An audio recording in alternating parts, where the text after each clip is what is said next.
सुप्रभात बच्चों, मैं Vivekananda Chaturvedi education for skill online YouTube channel में आपका स्वागत करते हैं।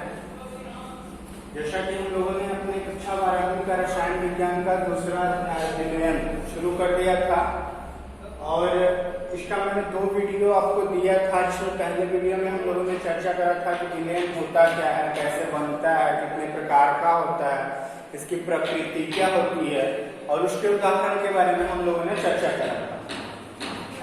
दूसरे वीडियो में हम लोगों ने बात करा था कि विलयन की जो सांद्रता होती है, जो उनके अवयवों की मात्रा होती है, उनको हम कैसे व्यक्त कर सकते हैं, कैसे हम बता सकते हैं कि इस विलयन में इतनी मात्रा में क्या है, अवयव उपस्थित हैं। ठीक है, तो उसमें मैंने आपको कुल 6 बताए थे, जिसमें पहला था आपका द्रव्यमान प्रतिशत, दूसरा था आयतन प्रतिशत, तीसरा था पार्ट्स पर मिलियन। इसकी 3 की चर्चा मैंने पिछले वीडियो में करा था। आज हम लोग एक नए वीडियो के माध्यम से चर्चा करेंगे बाकी के बचे 3 जो है इकाइयों के बारे में। इसमें पहला है आपका मोलरता। क्या है? मोलरता। तो मोलरता देखिए हम कैपिटल एम से प्रदर्शित करते हैं। किससे प्रदर्शित करते हैं? कैपिटल एम से। और इसकी जो इकाई होती है जिसमें हम मापते हैं वो होता है आपका मोल पर लीटर। क्या होता है? मोल पर लीटर। अब देखिए इसका फॉर्मूला हम क्या बनाते हैं मोलरता का। ये होता है आपका विलेय का अवयव या विलेय का द्रव्यमान भी लिख सकते हैं। विलेय का द्रव्यमान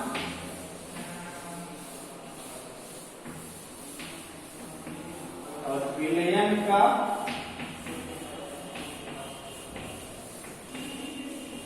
आयतन। किसमें? लीटर। ये आपको ध्यान देना है। इसका फॉर्मूला क्या बनेगा? मोलरता को जब हम प्रदर्शित करेंगे तो ये हो गया आपका इसकी इकाई मोल पर लीटर। और फॉर्मूला क्या है इसका, कैसे हम निकालेंगे? विलेय का द्रव्यमान और विलयन का आयतन, किसमें? लीटर। जैसे एक सिंपल एग्जांपल दे दे कोई भी सोडियम। अब देखिए विलेय का जो द्रव्यमान है इसको आप क्या करेंगे, उसको किलोग्राम पर मोल में प्रदर्शित करेंगे, मोल में उसकी मात्रा को, और लीटर में ये है तो ये मोल पर लीटर हो जाएगा इसका आयतन। जैसे सोडियम क्लोराइड हो गया। अब देख लिया कि इसकी हमें क्या निकालनी है? मोलरता। क्या निकालनी है? मोलरता। अब देखिए क्या करेंगे कि ये मोलरता हमें इसकी निकालनी है और इसमें फिर उसके बाद जो आएगा पांचवा आपका मोलरता। क्या आएगा? मोलरता। इसको हम कैपिटल स्मॉल एम से, इसका एग्जांपल मैं आपको डिस्कस कर रहा हूँ। देखिए 3 चीजें एक साथ कोरिलेट होती हैं। एक होता है मूल अंश, एक होता है मोलरता और एक होता है मोलरता। मैं मोलरता और मोल अंश तीनों को एक दूसरे से कोरिलेट करके कैसे उन्हें कैलकुलेट करना है मैं आपको अभी एक्सप्लेन करता हूँ। मोलरता को हम किससे दिखाएंगे? स्मॉल एम से। और इसकी जो इकाई होती है, इसको जो हम प्रदर्शित करते हैं वो किसमें होता है? मोल पर केजी। मोल पर। अब इसका फॉर्मूला देखिए क्या होता है मोलरता का। किसका? मोलरता। ये होता है आपका विलेय का द्रव्यमान। क्या होता है? विलेय का द्रव्यमान। और होता है बटे में विलायक का द्रव्यमान केजी। इसमें ये थोड़ा सा अंतर होता है इसमें विलयन का आयतन लिया जाता है। ये ऊपर की पॉइंट दोनों में सेम होती है, मोलरता में भी मोलरता में भी, कि विलेय का द्रव्यमान ही हम लेते हैं, लेकिन इसमें क्या करते हैं? विलयन का आयतन लेते हैं लीटर में, और इसमें क्या करते हैं? विलायक का द्रव्यमान हम लेते हैं केजी। अब इन दोनों चीजों को निकालने के लिए मोलरता को और मोलरता को, ठीक है, इसकी इकाई हो गई। इसको कैलकुलेट करने के लिए हमें एक और चीज जाननी होती है, वो होता है मोल अंश। क्या होता है? मोल अंश। ये सब अंतिम इकाई मान लीजिए जो होती है तीनों, जो 6 मैंने आपको बताया था उसी का ये भी एक पार्ट है। ठीक, अब इसमें देखिए क्या होते हैं, विलयन के अवयव के मोल,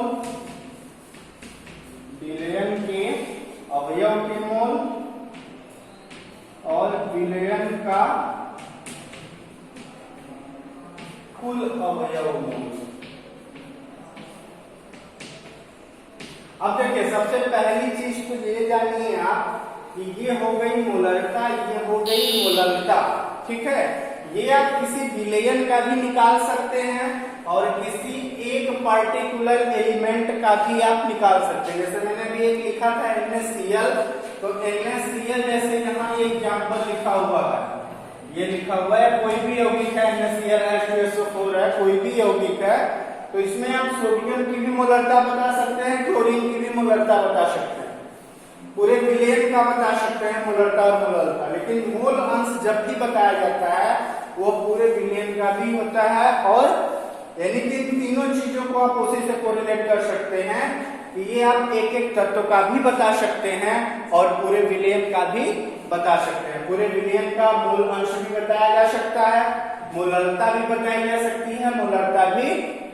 मोल अंश क्या होता है, ये एक हिस्सा होता है, क्वांटिटी होती है, तो इसकी कोई इकाई नहीं होती है, किसी इकाई में इसको व्यक्त नहीं करते, ये एक अनुपात होता है। अब जैसे क्या है देखिए, विलयन के अवयव के मोल, इसमें अब क्या कैसे सॉल्व करेंगे इसे,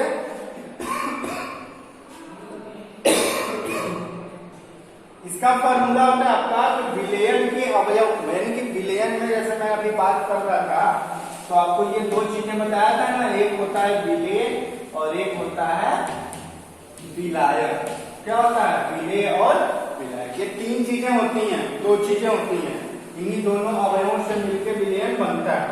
तो मोल अंश जब हम निकालते हैं तो या तो विलेय के या तो विलायक का, यानी जो दो उपस्थित होंगे उनके अवयव का मोल लेंगे। क्या लेंगे, ये ध्यान रखिएगा, मोल लेंगे, और उसके बाद जो विलयन होगा उस पूरे विलयन का मोल, क्या लेंगे, पूरे विलयन का मोल। तो ये तीन चीजें हैं आपकी, मोलरता, मोलरता और मोल अंश। इन तीनों का फॉर्मूला क्या है, इस तरह से आप इसे व्यक्त कर सकते हैं तीनों।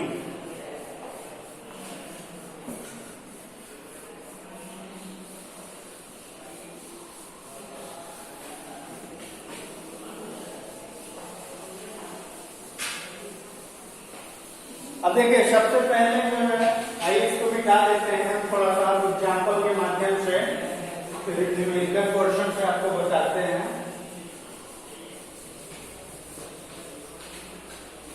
देखिए सबसे पहले तो इन तीनों चीजों को निकालने के लिए, जानने के लिए कि मोल अंश कैसे निकालेंगे, वो क्या निकालेंगे, सबसे पहले हमें देखिए मोल निकालने आना चाहिए। क्या निकालना आना चाहिए, हम किसी चीज का मोल कैसे निकालते हैं। मोल निकालने के लिए क्या होता है कि जिस किसी का भी आपको मोल निकालना है, विलयन का निकालना, जैसे कोई विलयन है उसमें कोई तत्व उपस्थित है उसका निकालना है। जैसे कि एग्जाम्पल ले लेते हैं, NaCl हो गया, ठीक, एक एग्जाम्पल हो गया, इसमें भी Na का मोल निकालना है। क्या निकालना है, मोल निकालना है। तो ये कैसे निकलेगा, पहले हम इसका आणविक द्रव्यमान, जो जैसे ये अणुसूत्र है ना, एक NaCl क्या है, एक अणुसूत्र है, एक सोडियम के अणु है, परमाणु है, क्लोरीन के हैं, इनसे मिलकर सूत्र बना हुआ। तो हम इनका आणविक द्रव्यमान निकालते हैं। द्रव्यमान निकालना, परमाणु द्रव्यमान मैंने बताया था आपको। तो सोडियम आणविक द्रव्यमान जब आप निकालोगे तो ये कितना आएगा, सोडियम का कितना होता है 11 परमाणु क्रमांक होता है, 23 इसका, क्लोरीन का कितना हो गया 17, तो ये कितना हो गया 36। क्लोरीन का कितना होता है 17 होता है आपका परमाणु क्रमांक, और वो होता है 35.5। तो इसको आप जोड़ेंगे तो कितना आएगा 58.5। कितना, अब यही मैं कह दूं कि इसमें सोडियम 2 ग्राम उपस्थित है और क्लोरीन कितना है 5 ग्राम उपस्थित। तो जब इनके मोल को आप निकालोगे तो ये जो इनके अवयवों की उपस्थित मात्रा है और पूरे अवयवों का आणविक द्रव्यमान, यानी कि ये सीधा सीधा आप फॉर्मूला बना सकते हैं अवयव का द्रव्यमान उसमें उपस्थित विलयन में और विलयन का या उसका आणविक द्रव्यमान क्या कर सकते हैं, आणविक, यानी कि ये आपका 2/58.5 ये क्वांटिटी कहलाएगी क्या, mole of sodium, not NaCl, mole of sodium. इसी तरह आप क्लोरीन का कैसे निकाल सकते हैं, 5 और ये 58 ये क्वांटिटी कहलाएगी आपका मोल ऑफ क्लोरीन। तो मोलरता और ये निकालने के लिए सबसे पहले आपको क्या जानना है कि मोल कैसे निकाला जाता है। कैसे निकालेंगे, मोल कैसे निकाला जाता है, यानी कि इसी को मोल कहिएगा, इसी को मोल अंश कर सकते हैं। दोनों चीज वही है, जो मैंने 3 चीजें बताई आपको, उसमें मोल अंश अगर आपको निकालने आ जाएगा तो आप मोलरता और मोलरता आसानी से निकाल सकते हैं। तो ये आपका, तो ये आपने केवल मोल सीखा, मोल अंश को भी आप छोड़ दीजिए, अभी कंफ्यूज मत होइए। तो ये मोल हो गया आपका। मोल को आप कैसे कैलकुलेट करेंगे, इस तरह से। अब देखिए, अब अगर हमें जैसे मोलरता निकालनी हो किसी चीज की, ठीक, जैसे अभी मान लीजिए मैंने NaCl का लिखा था और जो भी था इसका मैंने 20 लीटर आयतन मान लिया, तो विलेय का द्रव्यमान मैंने दिया था ना, तो मान लीजिए कि 5 ग्राम है, ठीक। तो विलेय का द्रव्यमान क्या हो गया, 5, और आयतन कितना हो गया, 20। तो 5/20 1/4 यानी 0.25, ये हो गई मोल पर लीटर, ठीक है। ये क्या है, ये पूरा आप जब भी लिखेंगे ऐसे लिखेंगे, मोल पर लीटर, या तो आप ऐसे लिखिए मोल पर लीटर। ये हो गई इसकी मोलरता। क्या हो गई, मोलरता। अब अगर इसी का मैंने जैसे अभी 5 और 2 बताया आपको निकालने के लिए, मोल अंश निकालने के लिए आपने देखा ही कि कैसे मोल अंश कैलकुलेट किया गया, ठीक है। अब उसके बाद जैसे इसी में अगर मोलरता हमें निकालना हो, क्या निकालना हो, मोलरता निकालना हो, तो ये जो आपको लीटर में दे रखा है, यही क्वांटिटी किसमें होगी, किलोग्राम में होगी। किसमें होगी, किलोग्राम में। तो उसी तरह 5/20 आप करोगे तो वो मतलब जो भी क्वांटिटी दिया होगा उसके अकॉर्डिंग किलोग्राम में आएगा। ये हो गई अपनी मोलरता। मोल अंश निकालने के लिए मैंने क्या कहा था, अब जैसे सोडियम का आपको निकालना है मोल अंश, क्या निकालना है, सोडियम का निकालना है मोल अंश। तो ये चीज करोगे आप तो क्या होगा, देखो मैंने बताया कि पहले आपको मोल निकालना है, क्योंकि मोल अंश के फार्मूले में क्या है, मोल है, विलेय का मोल और विलयन के कुल। तो जैसे इसका निकाला आपने, टोटल इसके मोल कितने हो गए, जैसे कि इसका आपने निकाला तो ये कितना था, 5/58.5, ठीक है। इसको मान लिया मैंने कि ये क्वांटिटी आपकी 0.5 समथिंग आ रही है, जो भी हो, मैं एक एजम्पशन कर रहा हूँ 0.5 आ गया आपका। वो Cl का निकाला आपने, Cl का मान लीजिए 0.3 आ गया, ठीक। तो अब इन दोनों को जोड़ो, अब इसका मोल अंश कितना होगा, 0.5 और डिवाइड बाय 0.5 प्लस 0.3। इसी तरह जब आप क्लोरीन का निकालोगे तो ये आएगा 0.3 और नीचे 0.5 प्लस 0. नीचे क्या होगा, विलयन का कुल मोल होगा और ऊपर जिसका आप निकाल रहे हो उस अवयव का निकालोगे तो ये जो क्वांटिटी आएगी वो आपकी क्या कहलाएगी, मोल अंश उस तत्व। तो इस तरह से आप मोल कैसे निकाला जाता है मैंने वो आपको बताया कि उसका द्रव्यमान बटे परमाणु द्रव्यमान या आणविक द्रव्यमान उसका जो है उससे आप मोल निकालेंगे। मोलरता आप इस तरह से निकालेंगे, ये हो गई मोलरता और ये हो गया आपका क्या, मोल। तो इस तरह से आप ये तीनों चीजों को क्या कर सकते हैं, कैलकुलेट कर सकते हैं। तो आपने देखा कि विलयन की जो सांद्रता होती है उसको हम 6 इकाइयों में परिभाषित कर सकते हैं, व्यक्त कर सकते हैं और उसके कुछ एग्जाम्पल मैंने बताया। और ये थोड़ा सा न्यूमेरिकल क्वेश्चन है तो अगले वीडियो में मैं आपकी इसकी क्वेश्चन को प्रोवाइड कराऊंगा कि मोलरता या मोल अंश इसको कैसे कैलकुलेट किया जाता है, वो मैं एक दो एग्जाम्पल आपको करके दिखाऊंगा और फिर क्वेश्चन मैं आपको कुछ अपने से प्रैक्टिस करने के लिए भी दूंगा।